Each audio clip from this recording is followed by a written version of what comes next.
And next up at UFC Fight Night, Strickland taking on Hernandez. We've got Alden Coria taking on Luis Gurule. Carlos, who you got in this one?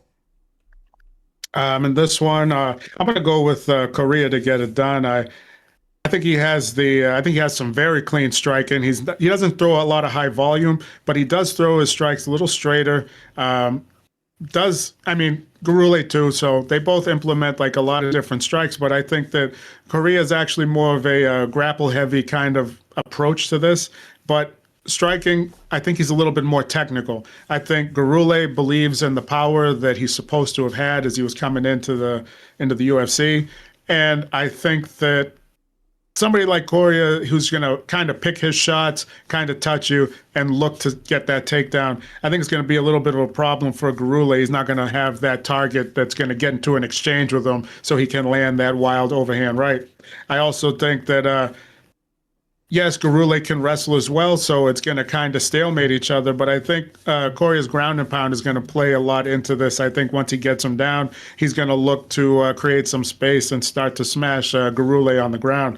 I think Korea is actually going to be the bigger, possibly stronger of the two in this, and I think that's also going to play a factor against Gurule. Even though Gurule has a Greco-Roman background, so you know those guys are definitely very strong. I just think that the size is going to play a little bit of a difference in this, and the reach. And I don't know.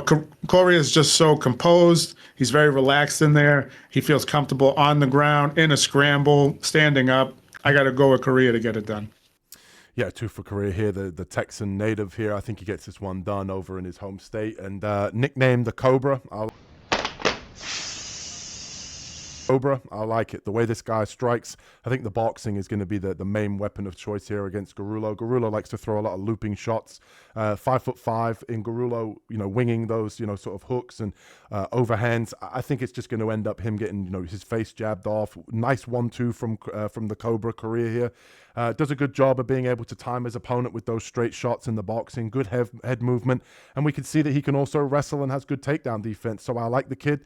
I think this is a good matchup for him. Obviously, Gurule, 0-2 inside the UFC. Not been able to get it done so far. And I think that streak continues here. I like Korea to be able to get it done with the boxing, just kind of peppering the jab, the faster striker on the feet. And I think that Gurule hasn't necessarily proven to be UFC level, and I kind of feel like he might end up getting knocked out here. When you look at the previous fight that Korea had against Costa, the training partner of Diego Lopez, he came in there as an underdog, and he looked like he should have been the favorite. He looked fantastic in that fight, obviously being able to defend takedowns, get takedowns of his own, landed, on the feet with, high, crisp, tight level boxing. And I think realistically, it's just going to be rinse and repeat. It's going to be the exact same here.